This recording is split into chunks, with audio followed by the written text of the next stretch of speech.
Alright, today I have the controller from my Xbox Series X, and I'm going to demonstrate a total disassembly of it. Nothing functionally wrong, just one of the kiddos got some Christmas candy on it, and I'm sure it's soaked into the controller. If you're familiar with the disassembly of an Xbox One controller, then you should be golden. If not, don't fear, because these things are easy to disassemble. To start, remove the battery cover. Then what is probably the most difficult part, removing these covers. I use a pry tool to gain leverage and then slide in with my pick, and after some negotiation, it should come off. Go ahead and do the same on the other side.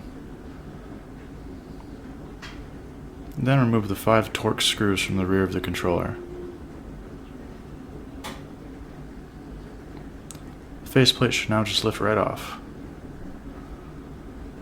Go ahead and pop off the thumbsticks. Slide out the rear housing. Release the 2 clips for this top plate.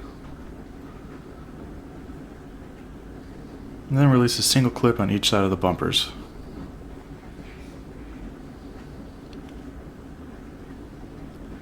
Then remove the single screw on each of the triggers. This will remove the trigger caps.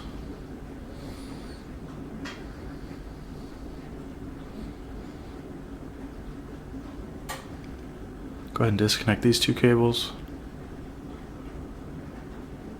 Release the clips holding in the 2 larger rumble motors. Remove the 2 Torx screws holding in this board.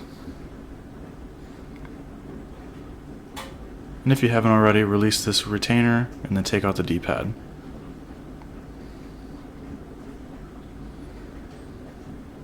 Remove the wires running through the controller for the rumble motors within the trigger assemblies.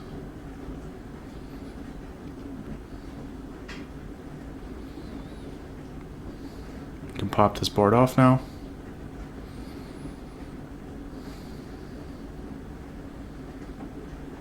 Remove the 6 Torx screws holding in this board.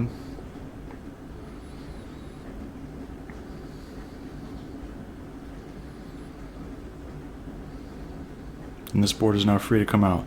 A rubber assembly may be under yours, but mine was stuck to the PCB. Then all the button caps can come out too.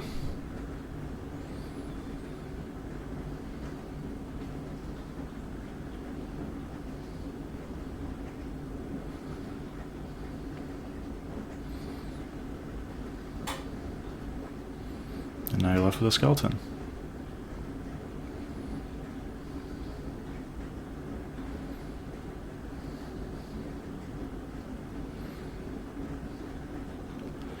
And that was a quick tutorial to disassemble the controller. The trigger springs are pinned in, so I'm not going to mess with that.